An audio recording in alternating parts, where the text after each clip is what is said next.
for everything, right? I know. Over live. Hey everyone.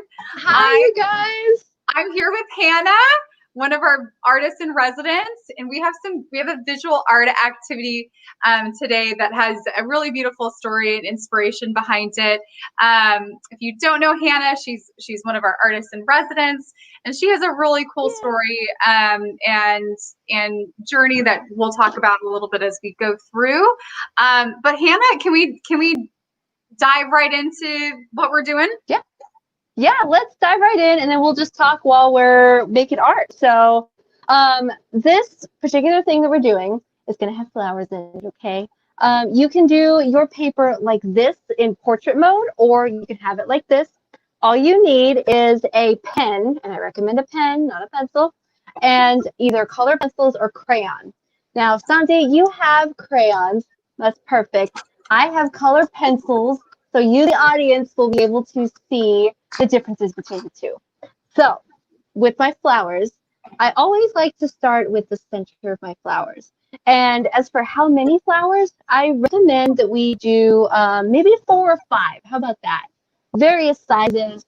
I'm going to start with the biggest flower. It's going to be in the middle here, or middle-ish. I personally like to start with a spiral for my center. A little spiral. Can you see that? Yeah. I just like to do funky things with flowers, you know. I don't like to do super realistic. And my flowers are going to look kind of like maybe violets or something.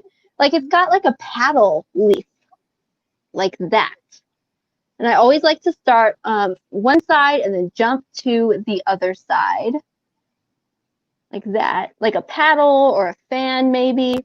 And as I go faster, they're going to look a little bit more wavy, a little bit more funkified as we go along.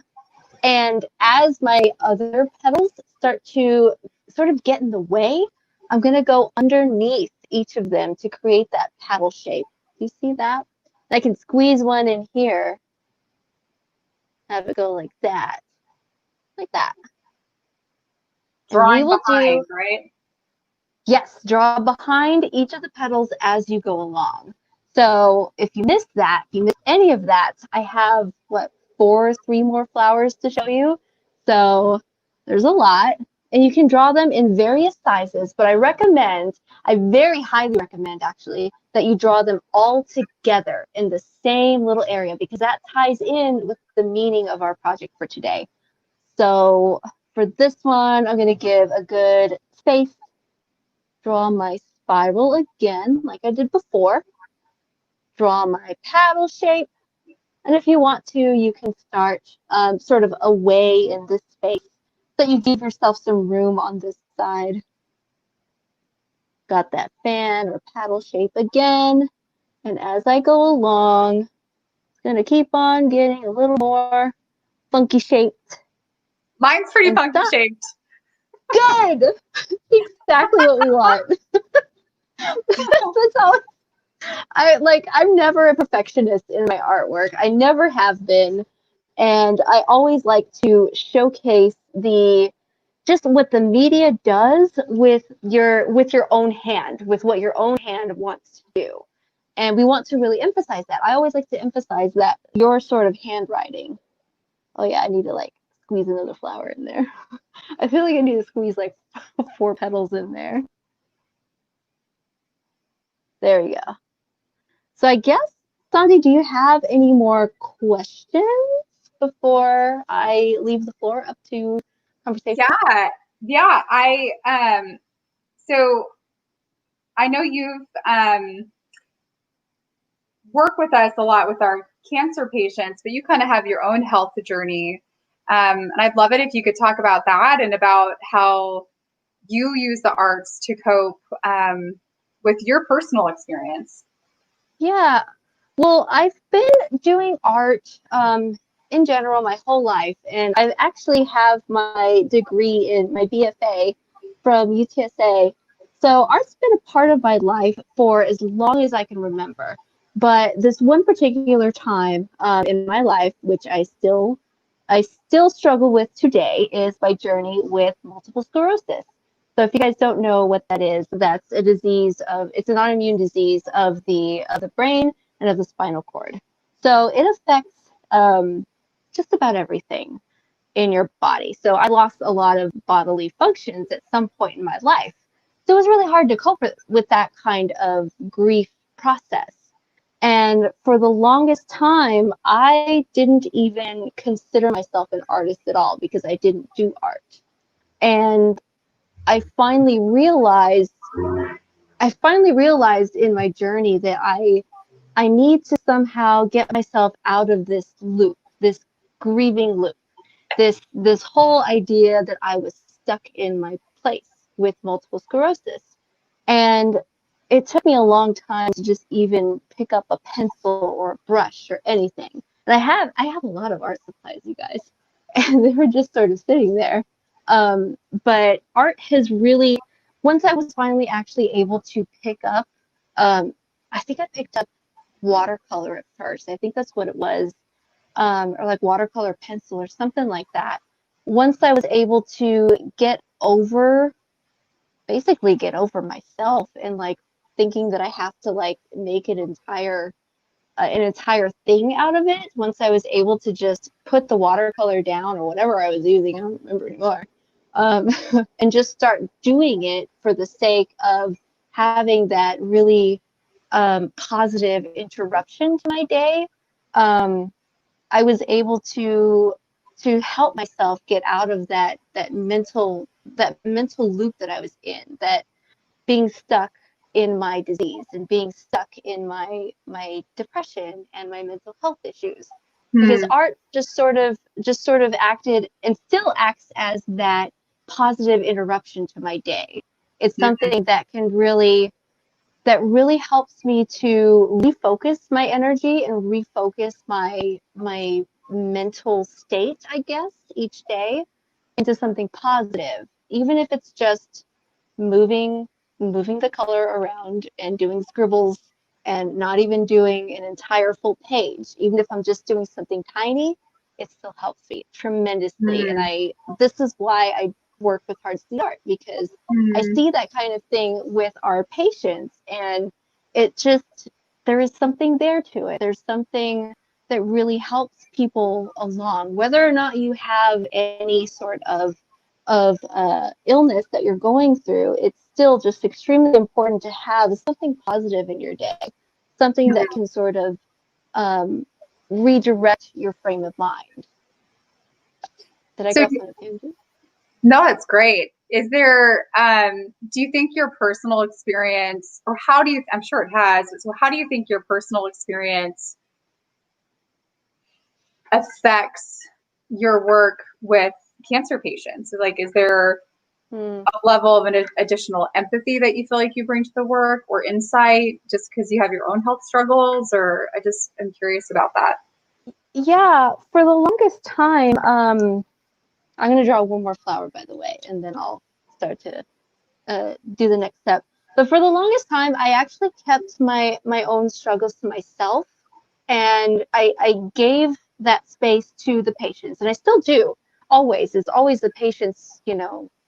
Patients come first. But I found it really interesting that when I did open up about myself and my own struggles with MS, suddenly the looks on their faces, they were just, every single person I come across, they look at me like, really? Really? You know what I'm talking about? Like, you can actually understand and relate to this cog fog that I feel, or this, level of depression, or hand tremors. A lot of people have hand tremors or whatever. And I feel that too sometimes too, a lot of times. And just the look on their faces, like suddenly everything pours out after that. Hmm. Suddenly I feel like that opens the doors. So I do share my experiences now that I know what kind of effect it has on patients. Hmm. So Yeah, it's almost like yeah. you kind of instantly get straight credibility with them when you're You know it is. That's totally true. and yeah, and it's why we super value when you know, former patients or people who have, you know, their own things that they've been through in their lives. You know, I think there's a level of empathy and street credibility that it's like, yeah, I know a little bit about what it's like, and that's why we're here. Yeah, and I think everyone on our team has that same heart. exactly. And everyone on our team can sympathize, and you know, it's always good to have somebody who can empathize as well. You know, Yeah. it's great to, yeah, I love seeing the patients' faces when I tell people about what I go through. They're like, I can still do art with hand tremors, and you're like, yes, I'm a professional. I do this all the time with hand tremors. Exactly, and I'll even talk about it out loud as I'm doing my live painting, and well, not just live painting, but usually in live painting and outpatient at the outpatient facility. I'll tell them, okay, I don't know if I can really get this as well as I envisioned, but we're just gonna do it anyway, and you know, it is what it is. So it's all good. Yeah, it doesn't have to be perfect to enjoy. Exactly. All right. Oh, that's really pretty. Oh my God, Sandy, that's amazing. I love it. There's some funky little petals in here, but I'm with you. They're big and they're billowy, and that's exactly what we want. I think we can start to color it in now. Actually, no. Well, no. We'll wait. Well, I wanted to add our quote, but maybe we'll add the quote a little bit later because I want to show people later. Let's add some color to our flowers. So we want to have some neutral colors for our flowers. So by neutral, I mean browns. I don't know how many. Oh, that's perfect. Perfect. You have peach and you have regular brown. Perfect.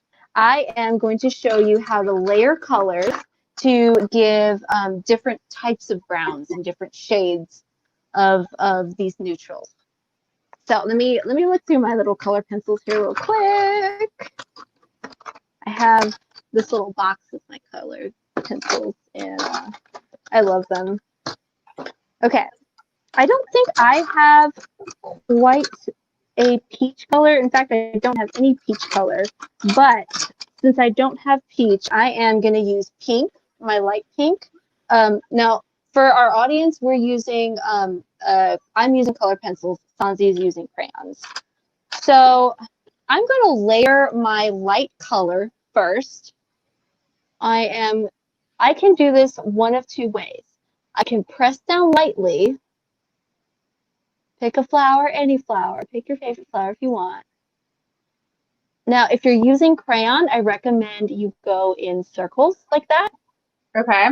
Should I use the tip or the side? How would you recommend? Whichever one's pointier. Yeah, whichever one's pointier, because the pointy part is going to help you to get into this area here. Okay, got it. Yeah. I'm glad I asked. Yeah. If you remember, here's my mug for the day. I sing "What's Your Superpower?" I know what yours is. This isn't mine, you know, but it's really fun because I'm a professional musician, so and music is a huge positive outlet for me, you know, obviously, but also sometimes because it is what I do for, you know, as a profession, as a music teacher and as a singer, sometimes I can kind of get in my own head and stay in like the analytical part of my head when I'm listening to music. I'm like listening to harmonic progressions, and sometimes it doesn't have the same just free creative aspect of it.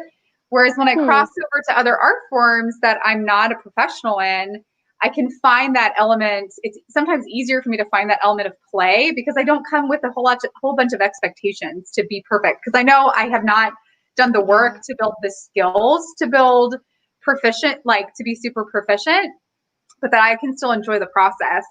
And so like, I really love dancing, and I really love creating visual arts. And I find it very relaxing and freeing and expressive, as long as I allow myself to turn off that judgy part of my brain, right? Yeah, that judgy part of your brain that has learned a little bit more about it, and so it's always, I guess analyzing. I do get that way with painting sometimes when I'm working on my professional pieces, that side comes out a little bit more sometimes than I would like. Of course. But yeah. Yeah, I've actually recently been trying to learn guitar, and yes, just a little bit though. Don't be too excited. Jaime has been generous enough to teach me a little bit about guitar, and I've just been playing around just a little bit with it, and I do see that freedom that you were talking about with not being an expert in the field and just going for it, that creative aspect. Now, don't ask me to replay anything I've tried to do. It takes time, right? It takes time to build It does. proficiency. And I think Yeah. there's this misunderstanding about art making. Like there's proficiency and skills that can be learned and developed. And I think people equate that with talent, right? That, oh, like someone just like naturally knew how to do that, naturally knew how to sing. And while it's like any maybe subject in school where certain people tend to show an early proclivity toward being able to pick up a particular concept or skills quicker. But that doesn't mean that just because someone is slower to pick up reading that, oh, they're not talented, so they just shouldn't learn how to read, right? It's like, just because you may not show a particular proclivity for the art form that was forced upon you doesn't mean that there isn't an art form out there for you that you can find expression and that you can develop skills so you feel more proficient. But in the meantime, like, you can just create art for the joy of doing it, for the play of doing it, and throw it away. Like, it doesn't have to be something that goes on the wall. Like, this might not end up on the wall. But I'm enjoying the process, and I'm enjoying like talking to you while we do this process. So Yeah, while we do, yeah, exactly. Um, and honestly, just because you didn't have that same proclivity early on in life, that doesn't mean that you're not that person now. That doesn't mean that you can't have that proclivity now. Maybe you just don't know it. Maybe you just Ooh. haven't tried it. Maybe you just haven't tried it in years, and it would be maybe now's a good time to pick up a paintbrush or a few crayons. It makes me think about like math. I feel like math is one of those things that if early on you have a good teacher, man, you can really enjoy it and really like get it. But if early on you had a bad math teacher, you can really internalize that I'm bad at math. When really it may have just been how it was presented to you wasn't in a way that you could receive it, especially at that time. And but you're not dead yet. Like, you can still learn new skills, and it can be a really fun and freeing experience. I'm just going ham with the neutral colors. Hannah, is that good? Yeah, that's perfect. I wanted to show you that with your peach, if you wanted to layer your brown on top of it, or if you are like me and you don't have peach, you have pink though. See how I put the pink there? And I have a brown here. Now you have a peach, so you do the same exact thing with your brown. I press down hard on this one. I press down lightly on this one. I can press down hard or lightly with my brown, whatever kind of brown that I have, on top of the pink, and I can give myself an entirely different color. Like that. Okay. It just sort of adds a little bit of variety to it. Okay. So there we go. Now I happen to have another kind of brown, so I'm going to bring that brown out too, because I want a lot of variety. Now with your other colors, you can press down hard or you can press down lightly, and those are also going to give you some different colors as well, different varieties. Now back to what we were talking about learning new things, I have always been a big proponent of learning, just keeping your mind active. And that's been especially important after my MS diagnosis. Mm. And I was diagnosed almost 3 years ago, but ever since I learned about neuroplasticity and what it actually was and how good it can actually be for not just for people like me who have, this brain that has an autoimmune disease, but for anybody to keep their mind sharp is just to learn new things. And so one of my favorite things to do is to keep my mind active by learning to use the different media. I happen to love learning about different languages. Now, I'm not an expert in any other language, but I know a little bit of a few other languages, and it's just fun to keep my mind active in that way. So, I love that. And I think that's a common, I mean, there's some overlap a little bit with cancer there too, with chemo brain. Chemo, some people have maybe heard the term chemo brain, but don't know what it means. But chemo brain is when the chemo essentially affects and sometimes permanently damages the executive function of the brain, which is in charge of short-term memory and future planning and word recall and things like that. There's a variety of things that it can affect. And depending on how much treatment you get and how old or young you were when you received it, how long term it affects you is variable. So there's certain things, because I was young, like there's certain things that I'll always struggle with that I'll never recover. But there's certain things that, like you said, as I challenge my brain and challenge it to learn new things and figure out ways to cope with the deficits that I have, the more, like, I don't know, it just, there's ways to cope and move around it. So, so I hear you there. Yeah, that's really great to hear your story, actually. My chemo brain? Your chemo brain story. Yeah, because I hear patients talk about that all the time. It's, it's my chemo brain acting up again. And they'll make a joke about it too. And I love that. I love that because you have to laugh at yourself, But I hear that all the time. And it sounds like it's not entirely the same as cog clog, the way we refer to it in, the MS community. But it sounds very, very similar, though. Oh, love that. How are you coming along with your flowers? There. Oh, that's so pretty. Oh, you have the orange in it. I love it. I mean, I wanted variety, so I added some oranges and yellows. So yeah. Oh, that's beautiful. Making it happen. Now, let's see. Now, I do want to, even though I have a few colors here, I do want to show you how to add the background in there. Okay. The background consists of my favorite thing ever to do, and that's going to be scribbles. I love scribbling. Yes. Okay. Yes. That's something I can do. Yes. Now, I would recommend using some kind of blue, any kind of blue. I happen to have this really pretty, like, tealy blue, so I'm going to use that. That's going to be my sky.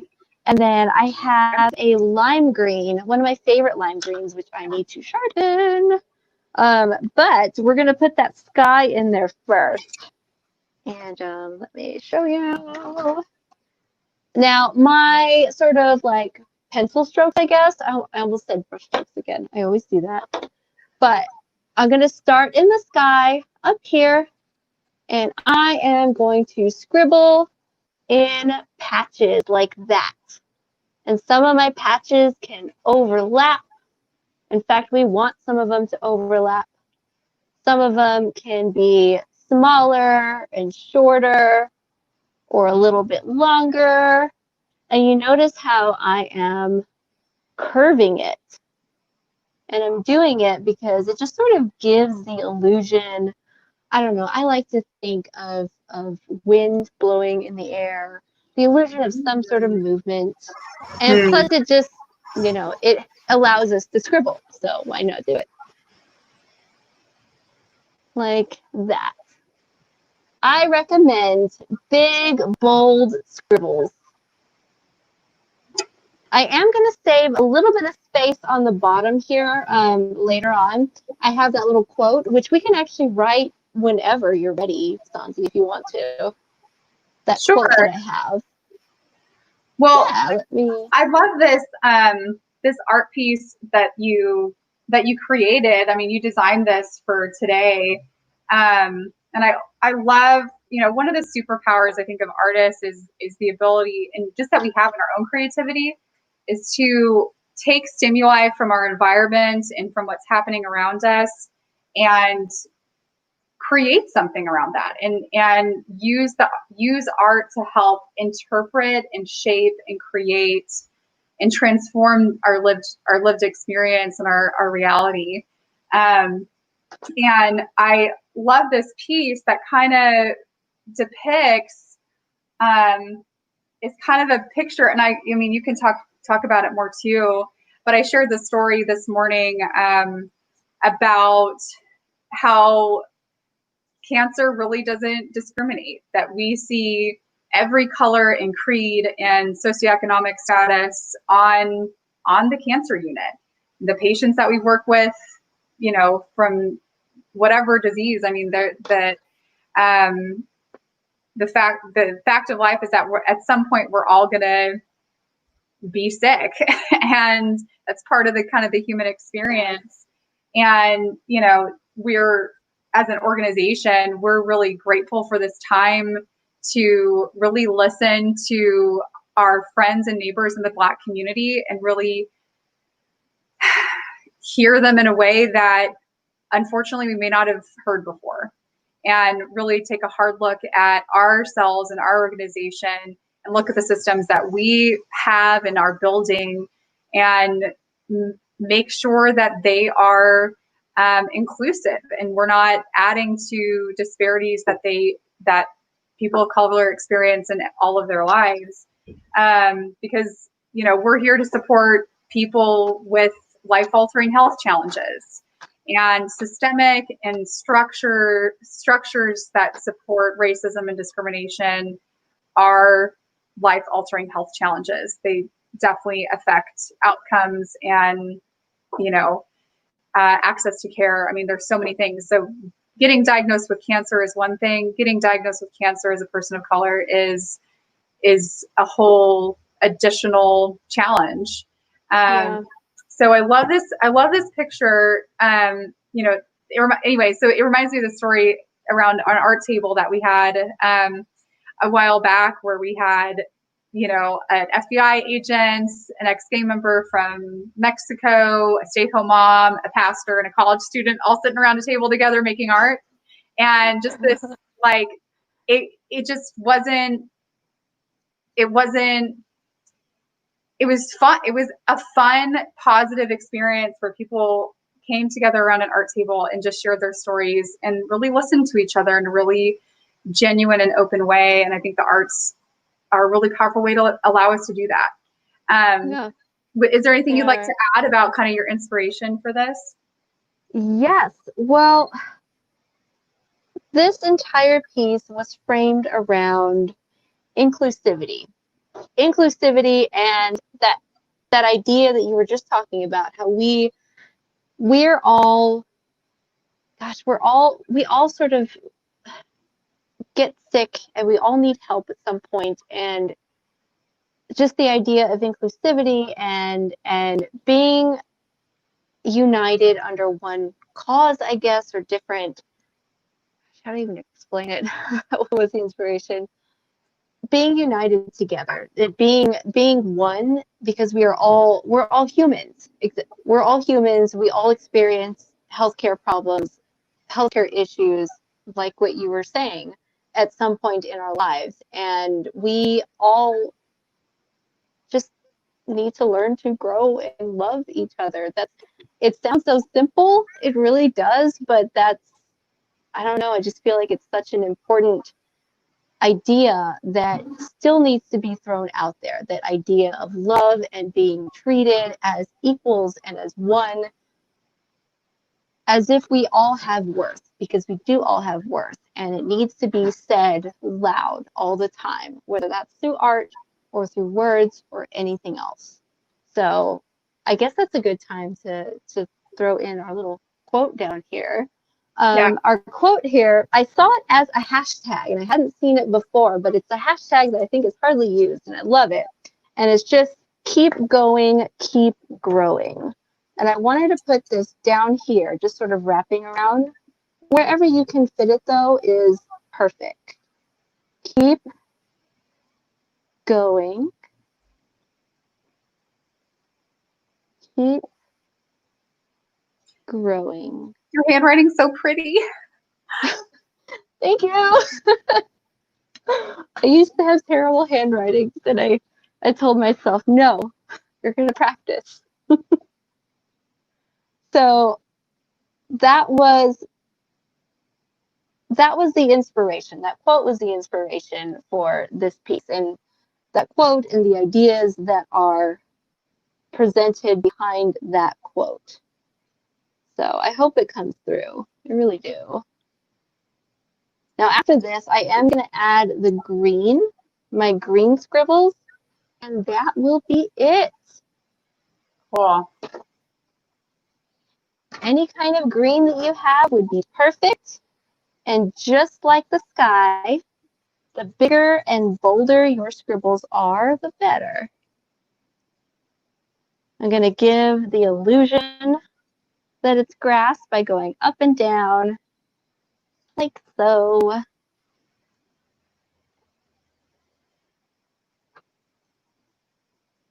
And I would love to see yours, Sandy, when you get the chance.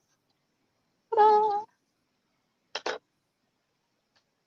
I think I want to lift that so you can see it a little better. There you go. All done. Done. I had to finish one of my flowers too. That's okay. Actually, I think I want to turned out really pretty. Yeah, so you gonna frame it then? Maybe. Maybe. Maybe. That's Almost okay. Oh, and if you wanted to later, you could add some color in the middle. Yellow or orange or whatever. What color do you think would go well? Probably orange. Like, there we go. Yeah, probably orange. There we go. That's better. Oh my gosh, I love it so much. All right, you ready for the reveal? Yes, show me. Beautiful Sansa, I love it. Oh, your flowers, they're so billowy. They're big, I love them. Thank you. They're so cute, Sansi. This is so. I wanted to jump in because I was creating with you. Hi, Richard. Oh, we can't hear you, Richard. But I got lost in the repetition of the petals, so mine ended up being this. Wow, Richard, what? Holy moly, Richard! But because I couldn't. So I can't hear anything you're saying, Richard. By the way, but I see you, and I think it's beautiful. He said he got lost in the repetition of the flowers. Oh, I love it. All I had was a pencil. So. And all he had was a pencil. And I think that's a great, thank you for showing that, Richard. It's like, you can use your creativity. You don't need fancy art equipment. Like, you can use something as simple as a paper and a pen. And I know for some of the patients that we work with, that's all they have on hand. So, you know, we can still lead them through a creative experience. So if you're a patient or a caregiver that would like to access our services and even work with Hannah, you can go to our website, heartsteenart.org/virtual arts, and you can click visual arts and then click on Hannah, and then you can see when she's available, when you can work with her. If this work kind of captivates your imagination and your passion, and you have the means to support this work financially, you can give an art kit to a patient for $10, or help to provide one of these individual art sessions for $25. And all today, your donations are going to be matched dollar for dollar up to $12,500. And you can text GIVE to 210-796-5188, or you can donate on our website. But thank you for joining us. We are going to have our community sing event so soon, and I'm so excited. So guys, listen to me. This is your last chance to register to be on the Zoom event with Melanie DeMoore as she leads us in a group sing event. And she said, like, I'm not here to just work with singers. I'm here to work with anyone who can breathe. So I'm pretty sure that's all of you. And there's no required registration fee. So even if you don't have the ability to make a donation right now, that's totally okay. You can register for free at our website down here. If you do, there is an optional $10 registration that helps us cover the event, and then $5 of which will go to support the San Antonio Area Foundation African American Community Fund to support local nonprofits that are addressing health disparities experienced by people of color in our community. So thank you so much for joining us. We'll see you on Zoom very soon. I'll be there. I'll be there.